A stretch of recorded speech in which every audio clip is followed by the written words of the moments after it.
Panimulan na po natin ang pagpupuri at pasasalamat sa Panginoon sa umagang ito. Palakpakan po muna natin ang Panginoon. Purihin na pasalamatan ng ating Panginoon na dakila na siya nagbibigay sa atin ng kalakasan at buhay sa ating pang-araw-araw. Ngayon po ay sisimulan natin ang pasasalamat at pagbibigay awit sa ating Panginoon. Ito ay ang pangungunahan ng ating mga worship member at ang ating worship singer. Piniprayer mo.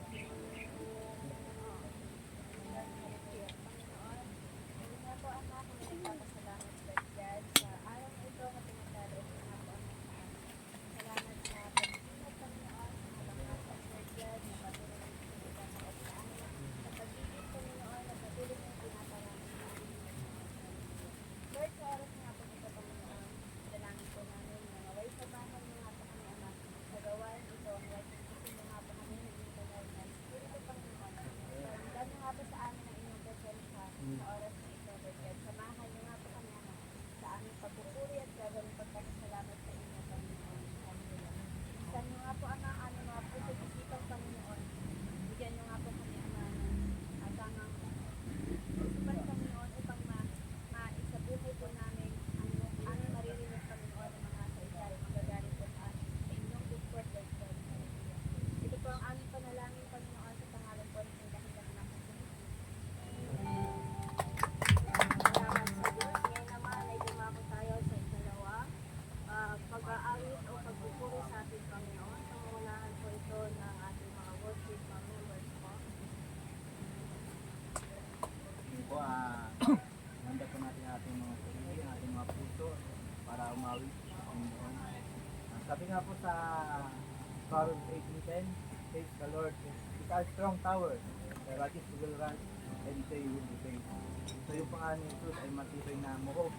Ito ay kandungan ng mga righteous people po. Awaitin po natin yung for the Lord is my tower.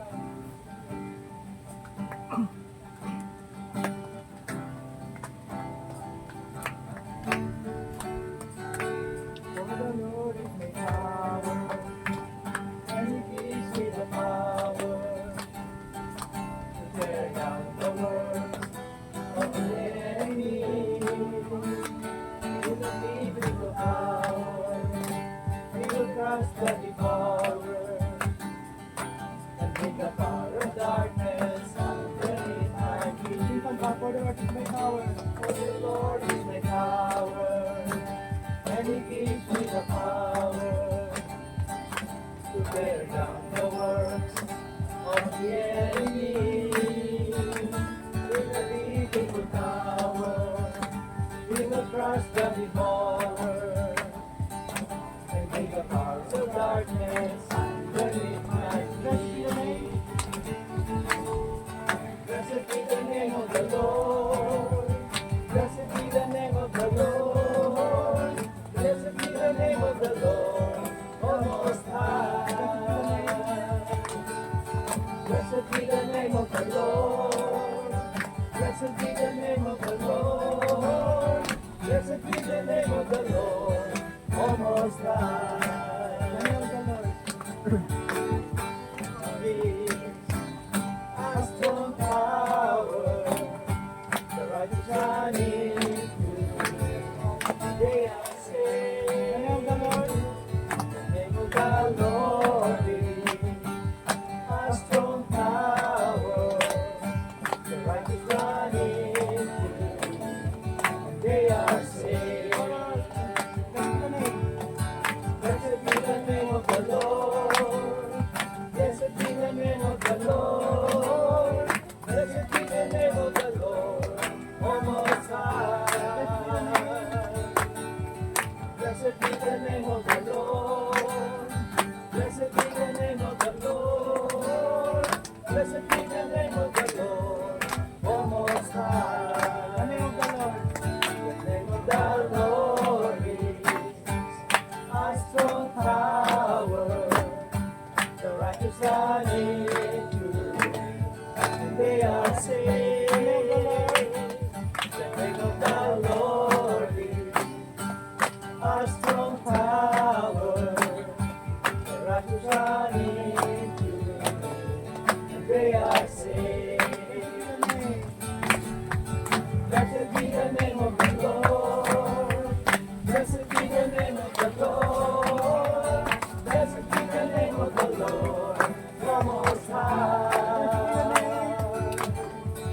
Blessed be the name of the Lord.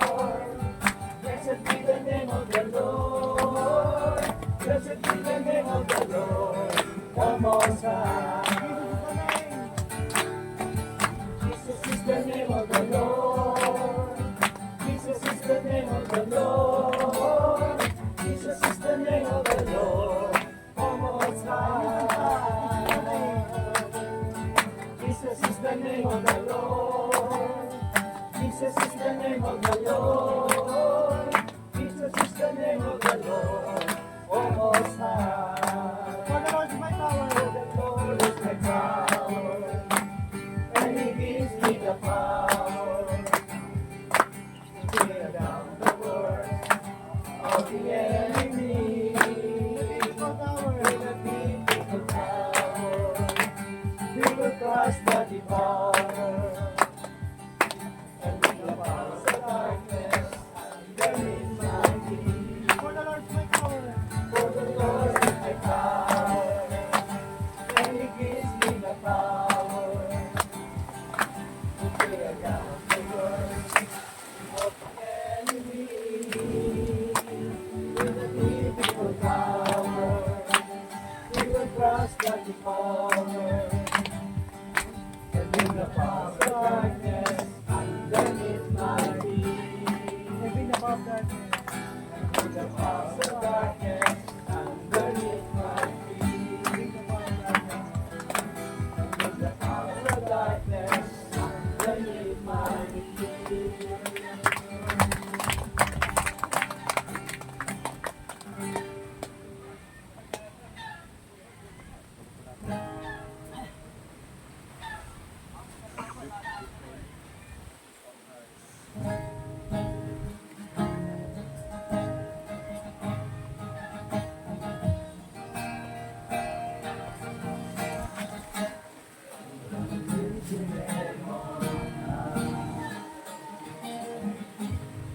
I love to sing your praises. I'm so glad you're in my life. I'm so glad you came to save us.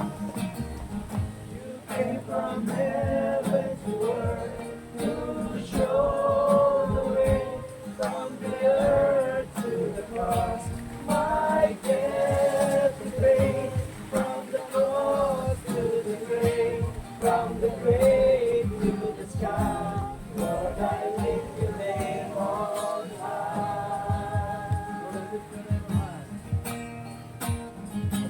Lord, I lift your name on high. Lord, I love to sing your praises. I'm so glad you're in my life. I'm so glad you came to save us. You came from heaven to earth to show the way from the earth to the cross. My death to pay from the cross to the grave, from the grave to the sky. Lord, I lift your name on high. You came from heaven to earth to show the way from the earth to the cross.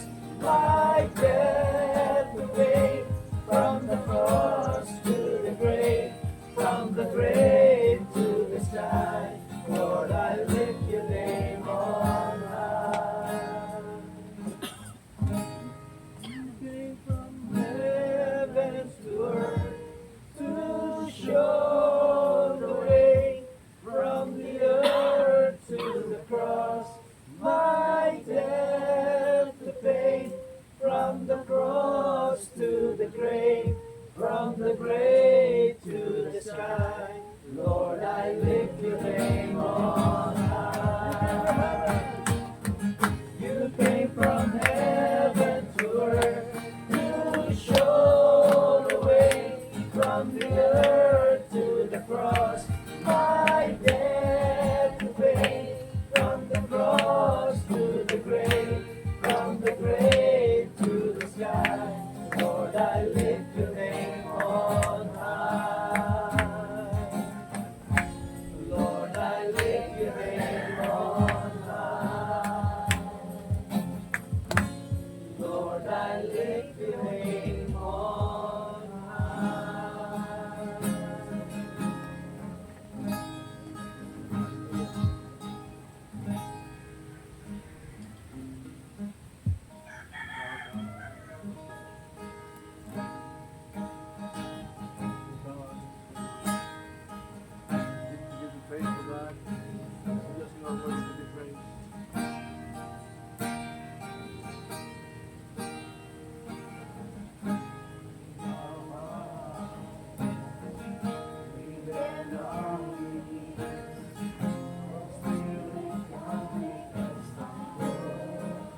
pure heart.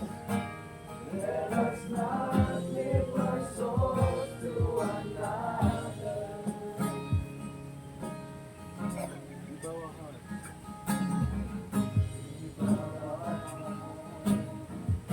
Even our knees, oh Spirit, come make us humble.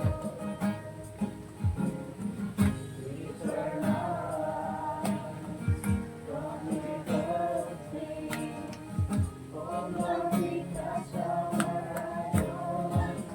Give us clean hands, give us pure hearts. Let us not live our souls to another. Give us clean hands, give us pure hearts. Let us not live our souls to another. Oh God, let us be a generation that sees your face, oh God of Jacob. Oh God, let us be a generation that sees your face, oh God of Jacob. Give us clean hands, give us your heart. Let us not lift our souls to another. Give us clean hands, give us pure hearts. Let us not lift our souls to another. Give us clean hands, give us pure hearts. Let us not lift our souls to another. Oh God, let us be a generation that sees your face, oh God of Jacob. Oh God, let us be a generation that sees your face, oh God of Jacob. Oh God, let us be a generation that seeks your face, oh God of Jacob.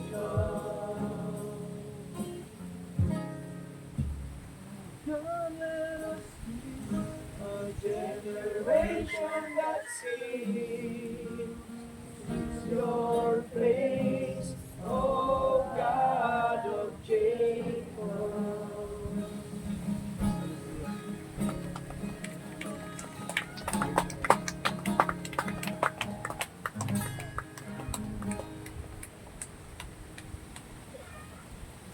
Ay po naman ay dumago tayo sa sabi ng natutunan. Ang bawat isa ay maaaring matuto. Tayo. Itakot tayo kung paano tayo binigyan ng Panginoon ng kalakasan ng ating katawan, ng ating buhay bilang isang patuto sa mga bagay na nangyayari sa atin. Kaya nga doon Ah, walang tulo. Pangungunahan ko na po ang pagsasalita kung paano kumilos ang Panginoon sa aming buhay, sa aming pamilya. Bago yan, ano po ba ang kahalagahan ng isang pagpapatuo o testimony natin sa Panginoon? Doon kasi nakikita kung paano ang Panginoon sa ating buhay ay kumilos at masasabing siya nga ay totoo. Diba? Halimbawa nung ating nababasa sa Biblia, nung isang babae mayroong asawa, kung saan kinilala siya ng Panginoon na hindi na nalalaman, ngunit sinabi ng Panginoon ang buong katauhan niya. Dahil doon sa isang pangyaring yun, siya mismo nagsalita na ang Panginoon ay naririto na at nakakasalamuhan natin. Tulad sa ating realidad na buhay ngayon, ay ganun din po ang nangyayari sa atin. Bagamat at madalas hindi po natin iyon napapansin. Kasi mas aware tayo sa mga bagay na normal lang ito pero hindi nyo po alam na yun na yung pagkilos ng Panginoon sa ating buhay. Sa simpleng bagay, tulad nga pagising mo sa umaga, isang buhay na ang pinagkaloob sa iyo kung ikaw ay nagigising. Mga bagay na hindi natin inaasahan, na minsan hindi natin ito hinihiling sa Kanya, pero nagkakaroon ng kasagutan yung mga tisuliranin na hindi natin inaasahan. Bagamat hindi man siya natin practical o actual nakikita, ngunit ang kanyang banal na espiritu ay kumikilos sa ating buhay, sa ating puso. Kung kayo ay nararanasan nyo na, okay, maaari po siguro na malakas, matapang na babae at lalaki, maaring tumayo sa ating harapan upang patunayan na ang Diyos ay nasa ating puso, na ating buhay, at paano siya kumilos, at paano po tayo binago. Yan. Ate Tess, sige po. Ito na lang po. Magandang umaga po sa lahat. Praise God kasi yung Sunday absent ako. Pero talagang nagpatotoo ang Lord sa buhay ko. Kasi last time nung nag-open ako ng problema ko kay Pastor, first time that napakabigat ng ano ko nung ng damdamin ko kasi nagtako sa akin yung anak ko nasa Canada. Ngayon praise God, ano kasi 1 week na binati niya na ako, tumawag na sa akin. Naiyak talaga ako kasi sabi niya, Nay, sorry. Sabi niya, sorry sa mga nangyari, sorry sa mga nasabi ko. Sabi niya ganun, tawarin mo ko. Sabi niya, anak mo lang ako, kailangan kong bumaba. Sabi niya, so yun, nabili siya sa akin ng sorry. Tapos hindi naman ako nanghihingi, pinadala niya ako. Sabi ko na, hindi, okay lang. Tapos ang another, yun, nagpapatotoo ang Lord niya. Dahil nag-pray ko talaga na maalis na yung tampo niya, magkasundo na kami. Napakabait talaga ng Lord sa ano na rin yung pastor. Tapos talagang pagtaos puso yung pananalangin mo sa kanya. Sabihin mo naman sa kanya na palambutin niya na yung puso ng anak ko. Yun, pinagkaloob ng Lord. And the other one is ipabalita ko sa inyo. Meron na akong trabaho. Ano po, tindera. 1 week na po ako nag-start, kaya sorry nung Sunday hindi ako nakaten kasi siguro yung boss ko tinry niya ako. Pero pag Sunday, sabi ko, hinihingi ko po yung day off pag Sunday. Kasi yan po yung pagsisinda ko, sabi niya, sige, makikiusap lang ako, mag-half day ka lang sa Sunday. Nung Sunday po, last Sunday, mag-half day po ako. Salamat talaga, binigyan niya ako ng boss mo. Tapos, nakakahiya kasi lahat ng mga gulay. Di ba alam mo naman sa gulay yan? Pinapauwi niya sa akin, ganun. Bukod pa doon sa meron, libre ko ng pagkain. Ang bait-bait talaga ng Lord kasi may pera na ako, may sweldo na ako, meron pa akong mga gulay. Although medyo na ano na siya kasi mainit. Grabe talaga ang Lord sa buhay ko. Maraming salamat. Maraming salamat talaga na yung mga hinihiling ko sa kanya, pinagkaloob niya sa akin. Bukod pa sa buhay ko na hanggang ngayon, nandito pa ako, humihinga, nabubuhay pa, nakakapagtrabaho. Thank you so much, Lord. Kaya lahat ng papuri ko, lahat po ng papuri sa kanya, Lord, Panginoon. Salamat, marami po salamat. Maraming salamat po, Ate Tess. Sinasabi nga ang Diyos ay ang pag-ibig. So, hindi hinahayaan ng Panginoon ng isang pamilya ay magkaroon ng alitan, magkakaaway o magkahiwa-hiwalay. Po ba? Okay? Meron pa po bang may nais doon po sa ating mga graduating students? Yung mga honor roll po dyan? Baka nais natin magpasalamat sa Panginoon sa mga biyayang ipinagkaloob sa inyo. Yan.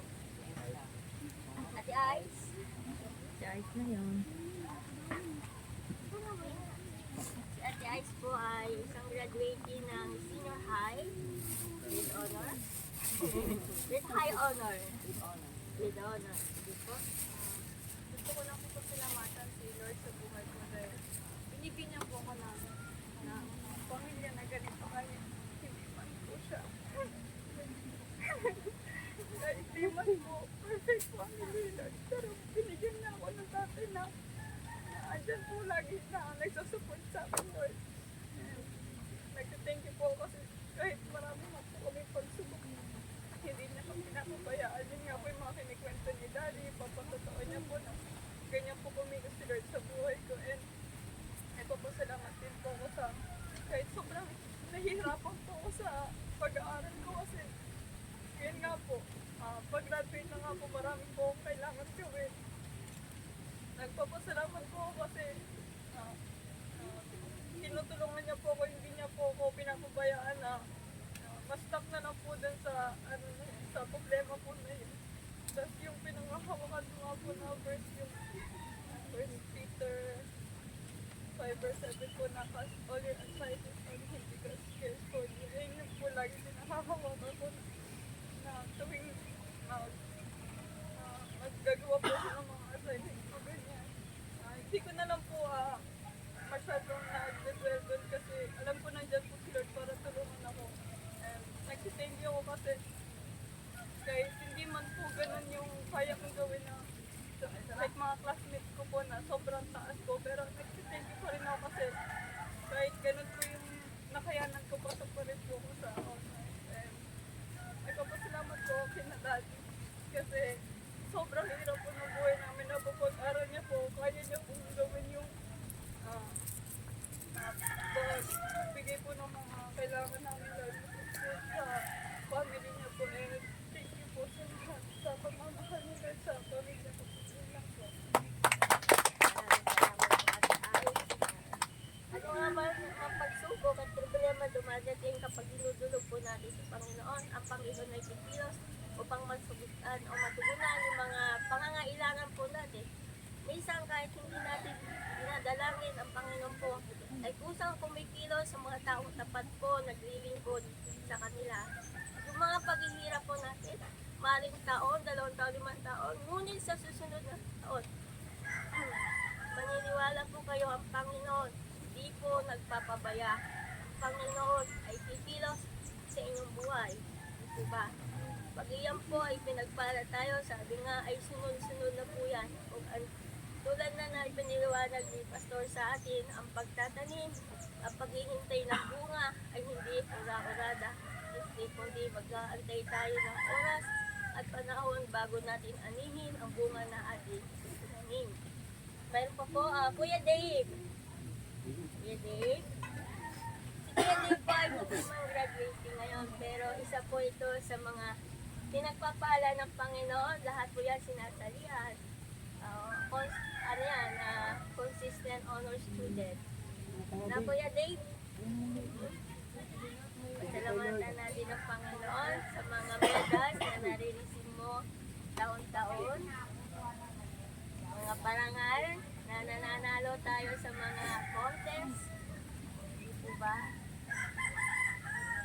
Sige. May sasabihin ka pa kay Lord. Ano sasabihin mo kaya kay Lord? Salamat po ako dahil dapat po ako Malapit na. Meron pa 2 taon, Kuya Dave. Hindi ka ba magpapasalamat sa mama at kay papa? Graduate na siya ngayon.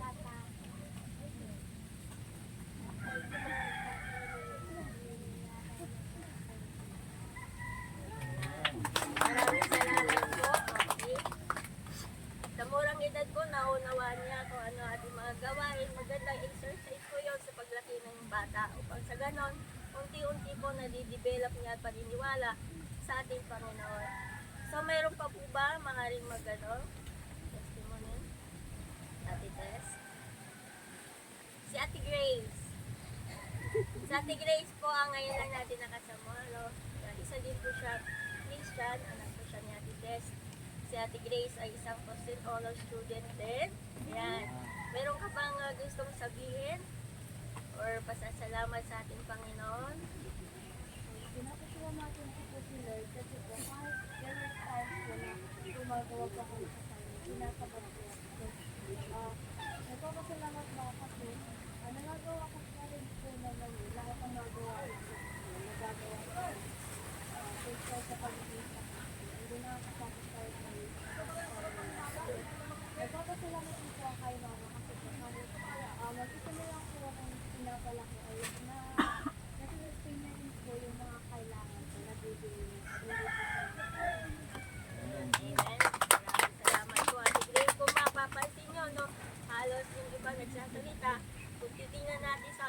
ay mayroon tayong kakulangan. Ngunit ang kakulangan na yun ay pinuno ng Panginoon. Naging successful sila sa pag-aaral, naging talented sila. Gayon naman, hindi sila pinapabayaan ng Panginoon na pagkalooban ng karunungan. Okay? Sana doon sa mga kabataan, ang karunungan na yan, magamit nyo sa isang pagpatotoo sa mga salita ng Diyos na hindi lamang tayo sa academic magaling, ngunit mas magaling tayo nga tanggapin ang mga salita ng Diyos sa ating buhay. Mas maganda na itinatanim natin ang salita ng Diyos sa ating puso. At pag ito ay magbunga, yun ay isang pagpapala at biyaya ng ating Panginoon. Higit doon ay isang strong faith natin sa Panginoon na hindi tayo basta-basta malulugmok sa mga pagsubok na ating pinagdadaraanan. Okay. Mayroon pa po ba? Yan. Okay, Ate Joy. Gusto ko lang po magpasalamat sa Panginoon sa ginawa niyang tulong. Nung araw na nag-renew lang po ako ng business permit. Kasi, hindi ko po alam kung anong kaparaanan na kumilos yung Panginoon ng araw na yun. Pero nung time po kasi na yun, nung upon sending ng mga requirements, ang po sa akin is hindi na nga po ako pasok doon sa sari-sari store. Kasi ang labas daw po kasi nun is general merchandise na po yung tindahan ko daw. Sabi ko, bakit po kasi magiging general merchandise? Ang tinda ko lang naman, yung mga goods lang. Na kung ano yung makikita sa pang-sari-sari store lang. Ang naging lang kasi doon is yung picture ng ice cream. Parang kala naman nila, hindi ko nakita doon sa So, problema ako doon kasi paano na yun? Gawa nga malaki ang gagastusin kapag na general merchandise. Nandoon na sabi nung yung sa building permit na marami daw pag-aanahan doon sa bahay ko tapos gigipain daw kasi dapat daw hindi residential. Commercial siya. Papasok siya as commercial, hindi residential. Sabi ko, pag po yun gigipain, saan na po kami titira? Bahay po namin yun. Yung konting space lang po kasi nun, yun lang po ang ginawa namin sari-sari store. Sabi naman yung doon, wala po tayong magagawa man kasi susunod lang tayo sa kung ano yung rules na inaano as a general merchandise.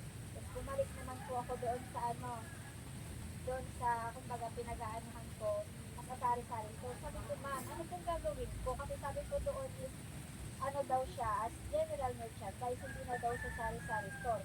Tapos sabi nung naman doon ng babae, sabi niya, wala man, susunod tayo sa kung anong rules talaga, kung anong patakaran. So, sinabi doon na gagawin siyang commercial. Tapos matatagalan kasi parang 3 years daw na may ang dami pa. So, sa dami ng mga sinabi sa akin, butang yung isip ko, nandoon na. Sabi ko, parang napalala pa tuloy yung nagre-renew lang naman ako. Last year naman, ganun din naman yung picture na sinend ko nadagdag lang kasi doon talaga yung picture ng ice cream. So, nandoon na nabitulala na ako. Sabihin ko, paano ba ito? Ano gagawin ko? Di na lang ba ako magre-renew? Pero kasi pag hindi mag-renew, may mga di ba nag-iikot, talaga, masisita pag walang So, nandoon na kumbaga, kahit sa isipan ko lang, hindi ako totally sabi niya na nag-pray. Nandoon na kinonsult ako kay Lord. Sabi ko, Lord, paano po ba ito? Kasi, kumbaga, wala, naundas-pat ako hindi ako nakagawa ng paraan na yung ibang tindahan, tulad niya ng turo ng na ibang tindahan na lang yung picturean para ma-consider pa rin siya na sari-sari store. So, parang doon sa na yun, inaano ko na lang talaga kay Lord kung anong mangyayari. So, nandun ako sa gilid, tulala, maya-maya, may naririnig ako, pohadhol. So, ma'am, ako po yun, sabi niya, hintay ka lang, piniprint ko na yung yung yung parang resibo para magbayad doon sa sa pagre-renew.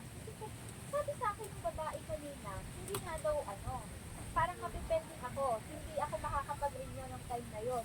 So parang sabi ko, paano nangyari yun? Kasi sabi ng babae, hindi ako pwedeng makapag-renew ngayon, gawa nga sa mga pinasa kong requirements, kasi hindi siya talaga tanggap na makapag-renew as sari-sari store.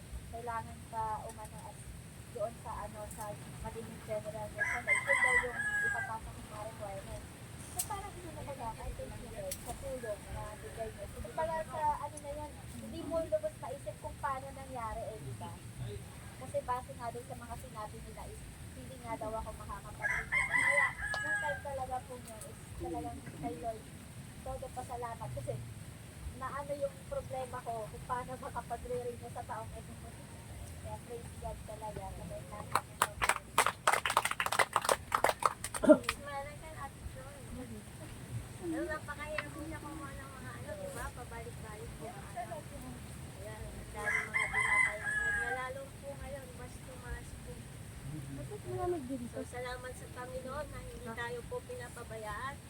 Yan, isang patuto po na ang Panginoon tunay na kumikilos at tunay pong buhay. Na minsan, hindi po natin nalintana. Mas madalas, nakikilala lang natin at tumatawag lang tayo sa Panginoon sa oras ng problema. Pag oras ng walang-wala ka na. Pag wala ka na magawa ng paraan at wala ka ng mautangan, nandiyan ka na, tumatawag ka na. Subalit tayo mga Kristiyano ay hindi po gano'n ang ating pananaw. Diba?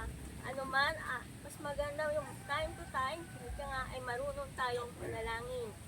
Okay?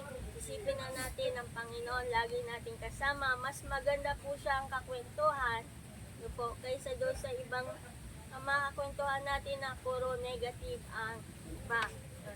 Isang payapa at matiwasay. Ayun po, wala na siguro dahil medyo marami na po na po ito. Thanks God at gano'n nga po ang tunay. Ang Panginoon ay kumikilos sa ating panambahan. Ang ng bawat isa ay nakakaranas ng biyaya ng Panginoon.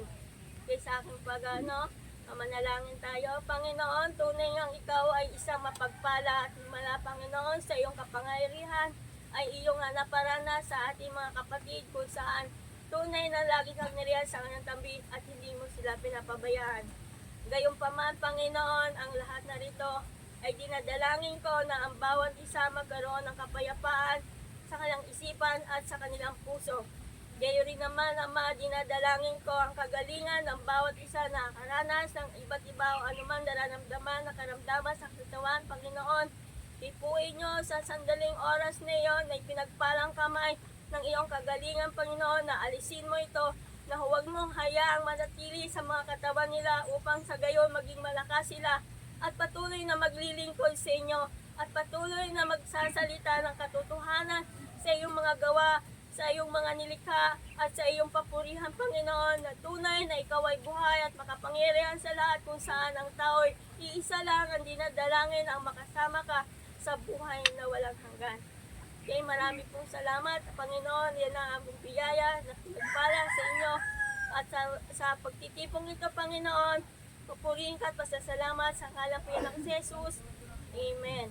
Ngayon naman po ay dadako tayo sa isang hinihintay natin upang magkaroon tayo ng karagdagan kaalaman. Tawagin natin si Pastor Jose Saga na siya magsasalita po sa atin. Maraming salamat po. Magandang umaga. Siguro tayo ko muna tayo, umawi tayo sa Panginoon. Alam niyo yung kantang You are awesome in this place, mighty God. Kinakanta niyo naman. You are awesome in this place, Abba Father. You are worthy of all praise. To you our lives we raise. You are awesome in this place, mighty God.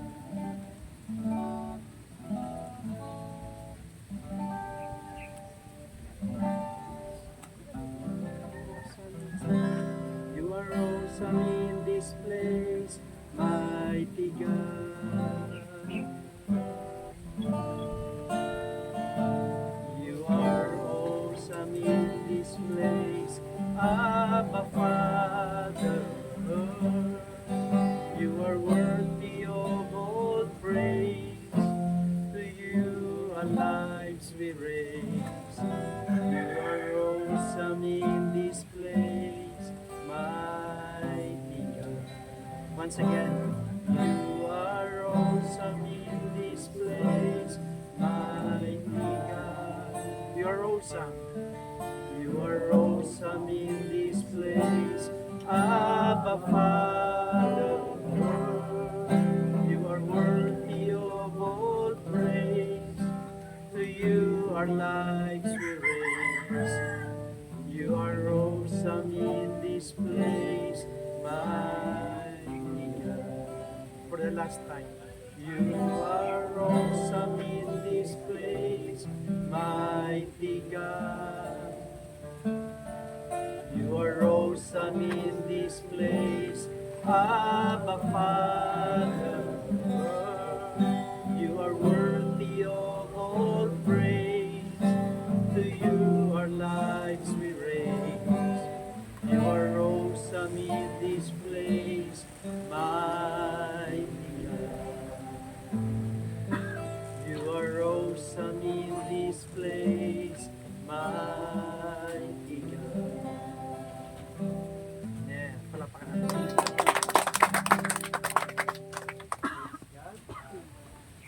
Salamat sa Panginoon. Alam niyo ba yung nagsimula rin kami ng gawain sa Pote, sa ganito rin lugar, pating ilog din. Alam niyo sa Pote, kabila, sa Pote kabila, yung bridge, yung tulay doon. Doon kami una nagsimula sa isang maliit na bahay, parang apartment na maliit sa ano lang, sa baba. And then pagkalipas ng ilang linggong panambahan, tinransfer kami ng Panginoon paunti-unti sa ibang mas malaking lugar. Yan. So, praise God. Praise the Lord. Hallelujah. Nakakamangha yung ginagawa ng Panginoon sa buhay ng bawat isa at isang patunay na ang Diyos ay kasama natin. Amen. Yung mga patutuo na narinig natin ay nagpapakita na ang Diyos ay mabuti. Nagpapakita na ang Diyos ay kumikilos sa inyong buhay, sa inyong kalagitnaan. Yun po ay maliwanag na kapahayagan ng gawa ng ating Panginoon. Yung ginawa ng Panginoon sa buhay ni Mr. Tess, sa buhay ni Mr. Joy, sa buhay ni Aisel, ni David, maging ni Grace. Yung mga maging sa patutuo ni Mr. Leah, yung bawat testimony na ipinapayag natin ay nagpapakita ng katapatan ng Diyos. Amen. Minsan, nung mayroong lumapit sa ating Panginoon at sabi niya, mabuting guro, ano po ang dapat kong gawin upang ako'y magkamit ng buhay na walang hanggan? And then, ang sabi ng Panginoon, bakit mo ako tinatawag na mabuti? Hindi mo ba alam na walang ibang mabuti kundi ang Diyos? So, ang Diyos ay mabuti. So, sa tuwing tayo ay nakakaranas ng kabutihan, ay nagpapakita ng pagkilos ng Diyos sa ating buhay. At dapat nating pasalamatan ng Panginoon sapagkat ang Diyos nga ay mabuti sa atin sa bawat araw. Sa bawat sandali ng ating buhay, ang Diyos po ay mabuti. Dito po sa aklat po ng Efeso chapter 5, ilang talata po na gusto kong ibahagi sa inyo ngayong umagang ito upang tayo po ay patuloy na lumakas at lumago sa ating pananampalataya. Kasi napakahalaga po ang paglagong spiritual. Napakahalaga po na tayo patuloy na lumakas at tumibay, tumatag sa ating pananampalataya. Kasi yun po ang kalooban ng Panginoon, na tayo po ay mahubog ayon sa wangis at anyo ng ating Panginoong Hesus. Yun po yung pinaka nais ng Diyos na mangyari sa bawat sa atin, na dumating po yung araw nang makita ng tao ay hindi na yung dating ikaw. Amen. Hindi na yung dating buhay natin. Ang makita ng tao sa bawat isa sa atin, sa ating pamumuhay, sa ating pananalita, sa sa ating mga gawa ay nakikita nila si Kristo. Amen. Nakikita nila ang Panginoon sa bawat isa sa atin, sa ating pang-araw-araw na pamumuhay. Na kahit hindi nila tayo lubusang kilala, pero mararamdaman nila na ang Diyos ay nasa atin. Amen. Sa ating pamumuhay, sa ating pananalita, sa ating mga gawa. Na kahit hindi ka nagsasalita, mararamdaman nila na ang Diyos ay sumasayo. Mararamdaman nila na ang kaluhatian ng Panginoon ay nasa iyo. No, yung glory ng Panginoon ay nagre-reflect sa bawat isa sa atin. Okay. Sabi rito sa Ephesians chapter 5, magmula po sa verse 8. Sige, dito tayo sa NIV na lang para mas maliwanag po yung English. Sabi po rito, for you were once darkness. Amen. Dati-rate, ano raw tayo? Nasa kadiliman. Dati-rate, wala tayong pag-asa. Dati-rate, ang tawag sa atin ay mga Gentile. Alam nyo ba, alam natin na isa lang ang chosen people. Isa lang ang chosen nation. And that is Israel. And aside from the nation Israel, lahat ng bansa sa paligid, ang tawag sa atin ay Gentile. O mga hintil, o mga pagano, mga taong kalaban ng Diyos, mga taong walang pag-asa, mga taong walang tunay na Diyos, walang maayos at maliwanag na direksyon. So tayo ay in darkness, destined to suffering and punishment. But because of the grace of God, sabi dito ng Panginoon, but now you are light in the Lord. Subalit ngayon kayo ay ano na? Ano na raw tayo ngayon? Ilaw, liwanag. Anong sabi sa 1 Peter chapter 2 verse 9? Sabi sa 1 Peter chapter 2 verse 9, you are a chosen generation, a royal priesthood, a holy nation, a peculiar people that should show forth the praises of Him who had called you out of darkness into His marvelous light. Kayo ay mga piniling bansa. Sinong pumili? Ang Panginoon. Sabi sa John chapter 15 verse 16, you have not chosen me, but I have chosen you, that you may go and bear fruit, and that your fruit will remain. Alam niyo ba, hindi tayo ang pumili sa Diyos. Ang Diyos ang pumili sa atin. Amen. Siya ang pumili sa atin, and what a privilege for us to know na malaman mong pinili ka ng Panginoon. Although we are sinners, although tayo ay nagkamali, nagkulang, nagkasala, pero sa biyaya ng Diyos, kinahabagan tayo ng Panginoon at pinili tayo ng Panginoon. Nung pinili tayo ng Panginoon, nilinis tayo ng Panginoon. Amen. At mula nung nilinis tayo ng Panginoon, out of darkness, sabi niya, now you are light in the world. And then in the Lord. And then sabi rito, live as children of light. Bilang mga niliwanagan ng Panginoon, mamuhay tayo bilang mga anak ng kaliwanagan. For the fruit of the light consists in all goodness. Pwede ba sabihin natin, all goodness? All goodness. So ano ang ibig sabihin nito? Dapat sa atin bilang mga niliwanagan, bilang mga Kristiyano, bilang ang liwanag ni Kristo ay nagliliwanag sa atin, dapat ang namumutawi sa atin, ang nakikita sa atin ay pawang kabutihan. Amen.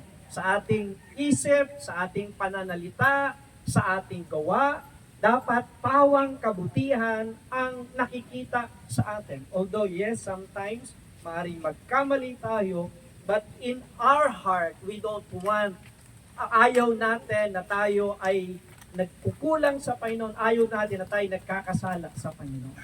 We want to follow Jesus. Nais nating maging liwanag sa harapan ng mga taong wala pa sa ating Panginoon. Sabi rito, yung light, fruit of light consists in all goodness, righteousness, and truth.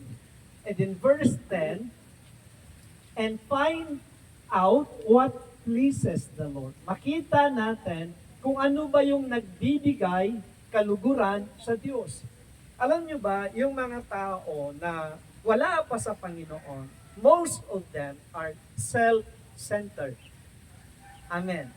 Self-centered at self-righteous. Nung ako ay nasa barko pa, meron akong nakasamang chief engineer na talagang sa lahat ng kwento, laging siya ang bida. Tuwing magkukwento siya, bida siya lagi. Wala siyang kwento na hindi siya yung bida bilang pinaka-head ng department namin sa engine department. At doon ko nakita, ang isang tao, pag wala sa Panginoon, laging gusto niya siyang napapapurihan, napaparangalan, nakikita, natataas. Pero ang isang taong nasa Panginoon, ang nais niya ay magbigay kaluguran sa Panginoon. Amen. So malalaman mo ang isang taong na kay Kristo, yung isang taong na kay Kristo at merong paglagong spiritual, ayaw niya na siya yung pinaparangalan. Ayaw niya na siya yung pinapapurihan, kundi pag may mga papuri, parangal, binibigay sa kanya, lagi niya binabalik sa Panginoon. Amen. So, sabi rito, ang isang niliwanagan ng Panginoon ay sinisikap niya na nagbibigay kaluguran sa ating Panginoon.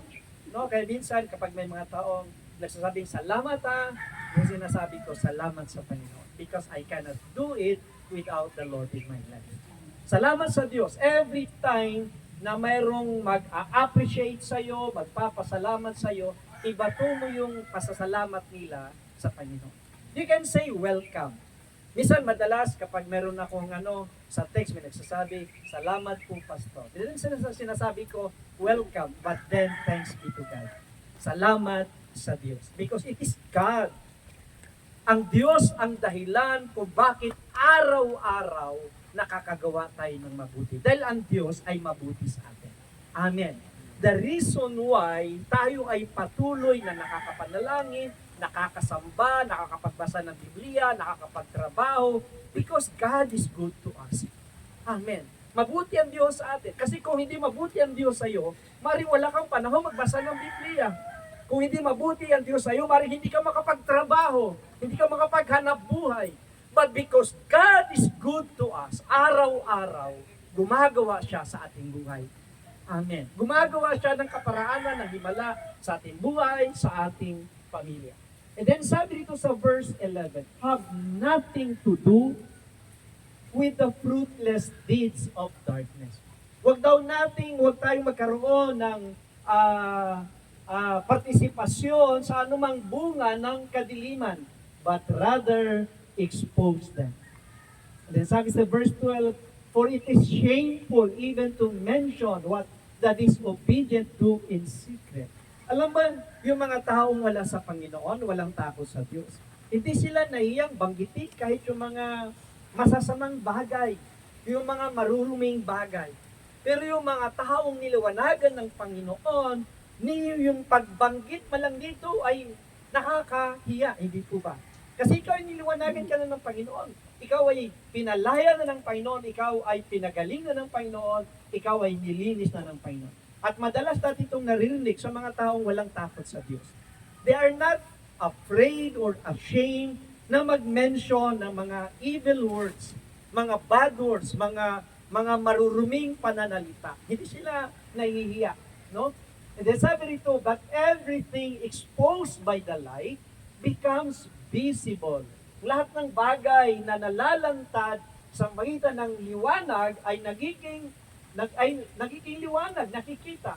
And everything that is illuminated o naliwanagan ay nagiging liwanag. At katulad sa atin na dating dilim, ngayon ay nagliliwanag. Amen. Ang sabi sa aklat ng John chapter 8 verse 12, ang sabi doon, sabi ng Panginoon, I am the light of the world. Ako ang ilaw ng sanlibutan. Sino'y ilaw? Si Jesus. And anyone who follow me will have that light that gives light. Yan ang sabi ng Panginoon. And Jesus spoke again to the people. He said, I am the light of the world. Whoever follows me will never walk in darkness. Sa halip, anong magkakaroon siya? But will have the light of life. Magkakaroon siya ng liwanag na nagbibigay buhay. Alam niyo ba dati-rati ang buhay natin, walang kabuhay-buhay. Magulo. No, wala tayong kapayapaan, magulo ang takbo ng buhay natin. But because of the Lord Jesus Christ, nagkaroon ng pag-asa. Nagkaroon ng buhay ang ating buhay. Nagkaroon ng saya. Nagkaroon ng galak. Nagkaroon ng direksyon because of the Lord Jesus in our life. No? Yan po ang buhay ng isang taong niliwanagan ng ating Panginoon. And then verse 15, ang sabi dito, sa verse 15, be very careful then how you live. Maging maingat tayo kung paano tayo namumuhay o nabubuhay ngayon. Hindi bilang mga hangal or mga mangmang, sabi dito, unwise, but as wise. Mabuhay tayo bilang mga matatalino o bilang wise. At ang sabi dito, making the most of every opportunity. In King James translation, sabi doon, redeeming the time. Ngayon, pinag-aralan ko, ano bang pinakasimpleng kahulugan ng salitang redeeming the time or making the most of every opportunity? Pinakasimpleng Tagalog niyan, huwag mong sayangin ang oras. Amen. Huwag kang magsayang ng panahon, huwag kang magsayang ng oras. Do use your time to honor God, to serve God, to glorify God. Gumawa ka ng mga bagay na mayroong long-lasting effect sa buhay mo. Mayroong eternal significance. Mayroong eternal value. Gumawa tayo ng mga bagay na alam mong hindi nawawalan ng kabuluhan. At ano yung mga bagay na hindi nawawalan ng kabuluhan? Yung maglingkod ka sa Panginoon. At ano ba ang paglilingkod sa Panginoon? In the book of Romans chapter 12, in Romans chapter 12 verse 1 and 2. In Romans chapter 12 verse 1 and 2, ito po yung tungkol sa paglilingkod sa Panginoon. Una po ang sabi rito ni the Apostle Paul sa Romans 12:1 and 2. Therefore, I urge you, brethren, by the mercy of God, to present your body as a living and holy sacrifice, acceptable to God, which is your spiritual service of worship. Okay. In other translation, ito yung spiritual, ang itong pagsamba sa Panginoon ay paglilingkod sa Panginoon. At ang paglilingkod sa Panginoon ay pagsamba sa Diyos. This is your true and proper worship. Yan. Ito pong talatang ito ay nangangahulugan po na ang pagsamba sa Diyos ay paglilingkod sa Panginoon. At ang paglilingkod sa Diyos ay pagsamba sa Panginoon. At paano bang makapaglingkod sa Panginoon? Sabi ng Biblia sa 1 Corinthians 10:31, sabi doon, whatever you do, whether you eat or drink, do it all for the glory of God. Ano man ang iyong ginagawa, maging kumakain ka man, maging umiinom ka man, gawin mo ito sa ikararangal ng ating time. So God can be glorified in everything that you do. Ang Diyos ay pwede mong maparangalan sa anumang bagay na ginagawa mo. At kapag ang Diyos ay pinaparangalan mo, isang araw, pararangalan ka rin ng Diyos. Dahil ang sabi ng Biblia, ang itinanim mo ay aanihin mo. What you sow is what you do. Kung hindi ka nahihiyang ipakilala ang Diyos sa mga tao, hindi rin mahiya ang Diyos ipakilala ka sa mga tao. Dahil yun ang itinanim mo.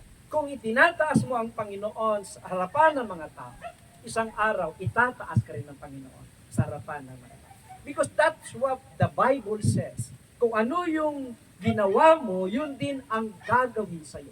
Ano yung itinanim mo, yun ay aanihin mo. So, yun po ang isang bagay na ano. Sabi rito, samantalahin natin ang bawat pagkakataon na magkaroon tayo ng opportunity because the days are evil. This morning, I'd like to share to you a topic entitled Living as Children of Light. Mamuhay tayo bilang mga anak ng kaliwanagan. Amen. Ano ibig sabihin ng anak ng kaliwanagan? Yung ikaw ay, pag sinabing liwanag, nakikita. Amen. So, bilang mga anak ng kaliwanagan, dapat nakikita tayo bilang mga totoong Kristiyano. Amen. Bilang mga totoong Kristiyano sa isip, sa salita at sa gawa. Pangalawa, bilang mga anak ng kaliwanagan, hindi lang tayo basta nakikita bilang mga anak, lingkod ng ating Panginoong Hesus, dapat nagliliwanag tayo. Amen. Ang sabi sa Matthew chapter 5 verse 16, let your light so shine that they may see your good deeds and glorify your Father in heaven. Sabi doon, pagliwanagin mo ang liwanag na nasa iyo. At sino ba yung liwanag nasa atin? Si Jesus. Amen. Don't be ashamed. Huwag mong itago ang pagiging mong Kristiyano. Huwag mong ikahiya ang pagiging mong Kristiyano. Don't be ashamed. I still remember nung ako ay magsimulang magbarko. Siyempre, pag nagsimula ka magbarko, magsisimula ka sa pinakamababang posisyon. So dumaan ako, nung simula ako magbarko, dumaan ako sa galley o yung tinatawag na kusina. Nag-assistant cook ako, nag-messman, yung taga-prepare ng pagkain na mga crew sa barko. And then, although doon ako na-assign sa kusina, from time to time, pagkatapos ng trabaho, bumababa ako sa engine room, sa baba, sa makina, para pag-aralan ang trabaho ng mga makinarya. Pagdating ng mag-performance, o bago mag-4 months, sinabihan ako ng aming kapitan at ng chief engineer that they wanted to promote me. So yun ang sabi nila, promote nila ako sa mas mataas na posisyon. Then one day, birthday ng aming chief engineer. Yung chief engineer, yun ang pinakamataas na posisyon sa engine department. Kasi mayroong 3 department sa barko. Mayroong engine department, yung nagpapatakbo ng makinarya. And then yung deck department, yung nagmamaniobra ng barko, andun si kapitan, at andun yung pangatlo, yung tinatawag na steward department, yung nagbibigay ng pagkain, nagpiprepare ng pagkain. So, ang pinakamataas na posisyon sa engine department ay chief engineer. So, one day, birthday ng chief engineer, and then, syempre, dahil marunong naman ako kunti mag-gitara, kinantahan ko siya ng happy birthday, binati ko siya, at kinantahan ko siya ng happy birthday. And then sabi niya, sige, Saga. Kasi Saga ang apelido ko. Sabi niya, inom ka muna. Ginitian ko lang siya. Sabi niya, sige na, inom ka. Pag hindi ka uminom, hindi kita ipopromote. Kasi subject for promotion. No? Ginitian ko lang si chief engineer at sinabihan ko siya, okay lang sir. Kahit hindi mo ako i-promote sir, hindi pa rin ako iinom. Okay lang sir, kahit hindi mo ako iinom. Siguro nung sinabi ko sa kanya na kahit hindi mo ako i-promote, hindi rin ako iinom, na-realize niya rin siguro yung aking pananampalataya. Sabi niya, sa bagay, hindi naman ako sadista. O sige, okay lang, kahit hindi ka uminom. Dahil po sa barko, alam nila na ako isang Kristiyano. Alam nila na ako isang lingkod sa Panginoon. At paunti-unti sa tulong ng Panginoon, yung mga kasama ko, ay binabahaginan ko ng salita ng Panginoon. In fact, nung dumating yung panahon, I was promoted from 4th engineer, 3rd engineer, 2nd engineer, and up to chief engineer. Or even before ma-promote ako sa pinakamataas na posisyon sa engine department, sa tuwing sumasakay ako sa barko, laging sinisikap kong may pangaral ng mabuting balita sa aking mga kasama. At nung dumating ng maging chief engineer ako at head ng department sa engine department, every Sunday, meron kaming Bible study sa engine department. I always see to it ng linggo, meron kaming pananambahan. Because God has given me that position upang akayin yung mga tao na madala sa ating kanila. Alam nyo ba, ang Diyos ay binibigyan niya tayo ng posisyon. Binibigyan niya tayo ng isang kalalagayan upang gamitin mo ang iyong impluensya upang maparangalan ng Panginoon. Amen. Pwede bang palapakan natin ang Panginoon? I believe with all my heart, ng bawat isa sa atin ay ilalagay ka ng Diyos sa isang kalalagayan na iaangat ka ng Panginoon upang sa pag-angat ng iyong posisyon, sa pag-angat ng iyong kalalagayan, may mga tao kang nasa baba na pwede mong dalhin sa presensya ng ating Panginoon. Amen. Use your influence to honor God. No? Although I am a chief engineer sa barko, still, yung paggalang ko sa pinakamababang posisyon ay katulad din ng paggalang ko sa matataas na posisyon. Amen. So dapat ganun tayo. Saan ka man dali ng Diyos, itaas ka man ng ating Panginoon. Dapat ang iyong karakter, ang iyong pagkilos at pag-uugali ay hindi nagbabago. Mananatili ka dahil ikaw ay isang anak ng Diyos.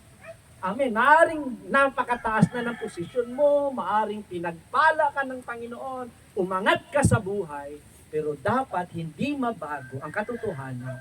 Ikaw ay anak ng Diyos, ikaw ay anak ng kaliwanagan, at dapat di makita sa iyo ang anumang pagmamayabang, anumang pagmamapuri, anumang pagmamalaki, sapagkat ang lahat ng nasa iyo, hindi galing sa iyo, galing sa Diyos. Amen. Palapakan natin ang ating Panginoon. Hallelujah. Hallelujah. So, isa yun po yung bagay na dapat taglayin ng bawat isa sa atin, na tayo ay maging liwanag.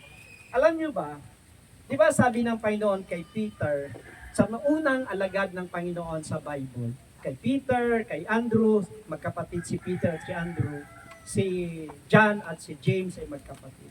Anong sabi ng Panginoon sa kanila? Follow me. Kasi mga fisherman sila di ba? Fisherman si Peter at saka si Andrew na magkapatid. Fisherman si John at saka si James na magkapatid. Nung sila tawagin ng Panginoon, ang sabi ng Panginoon, follow me and I will make you fishers of men. Di ba? Sabi na, kasi mangingisda sila gagawin ko kayong mga mamamalakaya ng tao. Sino sa inyo nakasama na ng pangingisda sa laot? Nakasama na ba kayong mangisda sa laot? Si Brother Rin, nakasama ka na? Hindi ka pa. Si Brother Marvin, Brother Berview, nakasama ka na mangisda sa laot? Okay. Gabi? Okay. Kaya lang, kawil o lambat. Okay. Minsan kasi mga kaklase ko po sa high school sa Leyte ay anong tawag doon? Yung nangunguha ng dilis, yung dilis. Kasi marami yan. Sumama ko minsan sa dagat sa kanya, gabi yung nagpapalaw sila sa gabi. Alam mo ginagawa lang, nagpupundo lang sila sa laot. Pagkatapos may gamit na higanting ilaw. Yung higanting ilaw na yon, nagliliwanag sa gitna ng laot, kaya nila pinapaliwanag kasi ang isda ay naa-attract sa liwanag. So kapag naglapitan na yung maraming dilis doon sa ilaw, dahan-dahan nilang dadalhin yon sa tabi. Dahan-dahan nilang nakaranas ka nung brother, yung mga dilis. Dadalhin nilang dahan-dahan papunta sa tabi. At pag medyo malapit na sa mababaw, mayroon silang malaking yung pabilog, sigpaw ang tawag sa sigpaw ang tawag sa amin na malaki na bilog. Pagdating doon sa medyo mababaw na, abutan nila, papatayin nilang ilaw pagkatapos sisikpawin yung maraming ang isda po ay naa-attract sa liwanag. Na-attract sila sa liwanag. Sino sa inyo natutuwa ng brown out? Di ba wala? Di ba? Walang natutuwa sa brown out, hindi po ba? At ang tao masaya pag may ilaw. Ganon din ang mga tao. Sabi ng Panginoon, follow me and I will make you fishers of men. Maraming taong nangangapa. Maraming taong hindi alam kung ano mangyayari sa kanilang buhay. Pero kung makikita kanila na liwanag sa kanilang lugar, makikita kanilang ilaw sa kanilang lugar, magkakaroon sila ng pag-asa. Magiging instrumento ka upang sila ay madala sa liwanag ng ating Panginoon. Kung nagliliwanag ka. E paano sila magliliwanagan kung nakapatay ang ilaw mo? Amen. Dapat yung ilaw natin ay laging nagliliwanag. Kaya nga sabi ng Matthew 5:16, let your light shine upon all men. Don't be ashamed to tell them that you are a Christian, that you are a child of God, na ikaw ay lingkod ng Panginoon, and share the word of God. Ang sabi doon sa Romans chapter 1 verse 16, sabi ni Paul, I am not ashamed of the gospel of Christ, for this is the power of God for the salvation of everyone who believes. First doon sa mga Hudyo, gayon din sa mga Grego. Ang salita ng Diyos is powerful. Amen. Meron siyang kapangyarihang magbago, may kapangyarihan siyang magliwanag, may kapangyarihan siyang magpalaya. I still remember isang babae po from Laguna. Laguna, itong isang kabataang dalaga from Laguna, halos every Saturday, pumupunta siya sa Las Piñas para mag-evangelize. Isang young people na dalaga, from Laguna, pupunta ng Las Piñas para mag-evangelize. At mayroon po siyang binabalik-balikan na pamilya. At yung pamilyang binabalikan niya ay sarado, kandado, Katoliko. Talagang, at ang sabi nga, yung susi, tinapo na sa laot. Yun, gano'ng kasarado yung kanyang pamilya. So, binabalik-balikan ng dalaga. At tuwing pumupunta yung dalaga, lagi sinasabi ng mga magulang, at nung kabataang binata, nung isang binata na anak, na wag ka nang mangulit dito sa amin kasi ano kami, sarado kaming Katoliko. Yan. So, hindi tumigil yung dalaga until yung mga magulang niya ng ibang bansa, ang naiwan lang itong binata na ito, Nap ang pangalan niya. So tuwing Saturday, binabalik-balikan siya ng dalaga. Until such time na inis na siya, sinabihan niya, kapal naman ng mukha mo. Sinabihan niya gano'n, kapal naman ng mukha mo. Sinabihan ka nga, hindi nga kami naniniwala sa iyo, balik ka ng balik dito. Pero yung babae hindi na-discourage. Lagi siyang binabalikan, sinishare ng word of God. And because of her persistency, dahil sa kanyang pagtatyaga, dumating yung araw na nag-isip itong binata, bakit itong babae ito? Balik dito sa amin, kahit ilang beses ko nang ipinahiya. Dumating isang araw, niliwanagan ng Panginoon ang kanyang isip at puso, nakakilala siya sa Panginoon, at hindi lang siya nakakilala sa Panginoon, nakakilala sa Panginoon ng kanyang mga magulang at kapatid. At ngayon, itong lalaking ito na nangungutya doon sa babae na yon ay isa sa pastor ng pinakamalaking church sa Las Piñas. Dahil lang sa isang kabataan na hindi kinahiya si Kristo. Hindi kinahiya ang Panginoon. Isang dalaga na galing pa sa malayo, binabalik-balikan siya para share ng word of God. The word of God is power. Maaring, yes, may mga taong tatanggi sa'yo, may mga taong ipapahiya ka. I experienced that one many times. Maraming beses ko naranasan dyan sa multinational gilid, hindi sa multinational village, yung village sa gilid ng airport. Meron akong isang pamilya dyan na binibisita, sinishare ng word of God. Nakakilala sa Panginoon ang may bahay, yung babae, nakakilala sa Panginoon. And then, lagi ko binibisita at sinishare ng word of God. Sa tuwing paparating ako sa bahay nila, yung asawa, yung lalaki, tumatakas. Tumatakas yung lalaki pag alam niyang parating na ako. Darating si pastor ngayon, aalis na yon. So tuwing Sabado yan, pag bago ko dumating, wala na yung lalaki. Until one day, na-realize mo, bakit ko nga naman tinatakasan si pastor? Hanggang sa dumating yung araw, nakinig siya sa Bible study, tumanggap sa Panginoon, at ngayon yung buong sambahayan niya, naglilingkod sa Panginoon. Mga kapatid, pwede nilang takasan tayo, pero hindi lang pwede takasan kapangyarihan ng salita ng Diyos. Hindi lang pwede takasan ng ating mga panalangin. Prayer is power. Amen? Pwede bang palapakan natin ang ating Panginoon? Let your light shine. Bilang mga anak ng kaliwanagan, lagi nating pailawin yung ilaw na nasa atin. At hayaan natin na magliwanag tayo sa gitna ng mga taong nasa paligid natin. Ano ang sabi sa aklat ng Isaiah chapter 60, hindi ako nagkakamali. Isaiah chapter 60 verse Old Testament. Naalala ko lang ito. Isaiah chapter 60 verse 1. Yan. Isaiah chapter 60 verse 1. Anong sabi dito ng Panginoon? Arise, shine, for your light has come, and the glory of the Lord has risen upon you. Yan. And then sabi dito, for behold, darkness will cover the earth, and thick darkness over the people. But the Lord will rise upon you, and His glory will appear upon you. Sabi dito, arise, shine, for your light has come. Kailangan lang natin, tayo ay tumayo. Tayo ay i-desire natin, Lord, use me, Panginoon. Bigyan mo ako, Lord, ng karunungan, ng katapangan, ng kakayanan, na magpahayag ng iyong salita. Dahil sabi ng Panginoon, for the glory of the Lord has risen upon you. Ang sabi doon, see, darkness covers the earth.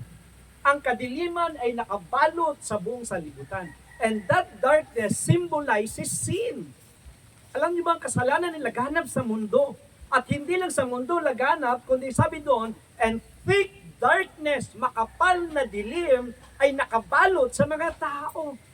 Marami, tingnan mo yung mga tao nakagawa ng krimen. Pag in-interview, bakit mo napatay? Bakit mo nagawa yung karumalduman? Nakasalanan na yan. Anong sagot? Nagdilim kasi ang paningin ko. Nagdilim. Ibig sabihin, may kadiliman na bumabalot sa isip at buhay ng mga tao. And they need light. Kailangan nila ang liwanag na nagmumula sa Panginoon na nananahan sa atin. Kaya sabi ng Panginoon sa John chapter 8 verse 12, I am the light of the world, and anyone who follow me will have that light that gives life. Magkakaroon ng ilaw na nagbibigay buhay. Ang ilaw na nasa atin si Jesus Christ, nagbibigay buhay sa bawat sambahayan na magulo. Walang pag-asa, walang direksyon. Kapag dumating ka sa kalantahanan at binahagi mo ang salita ng Diyos, nagkakaroon ito ng buhay. Nagkakaroon ito ng liwanag. Nagkakaroon ito ng pag-asa. Amen? Amen. Okay, praise God, palapakan natin ang ating Panginoon. So, hayaan natin na tayo ay patuloy na magliwanag. Magliwanag, tayo ay maging ilaw, magliwanag, at ano pa, na tayo ay naging pagpapala sa mga tao. Alam nyo ba, light is blessing. Amen. Ang liwanag ay pagpapala. Dapat ganun din ang bawat isa sa atin. Bilang mga Kristiyano, hindi po tayo pasaw. Hindi po tayo, as much as possible, we don't break the law.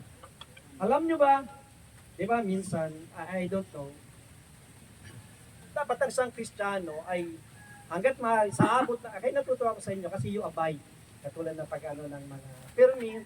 So that is one way na nagpapakita ang paggalang natin sa ating batas, sa ating okay yun ay biblical, igalang mo ang ating pamunuan sapagkat yan inilatag ng ating Panginoon. At dapat ganon ang isang Kristiyano.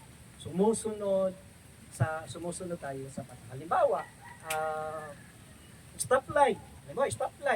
Pag Kristiyano ka, pag stop lang talaga. No, hindi kayong, sa ibang bansa kasi ganon, lalo sa Japan. Kahit hating gabi, madaling araw, pag red, stop talaga. Sa atin kasi, sa mga Pilipino, pag walang tao, pag red, dire-diretso.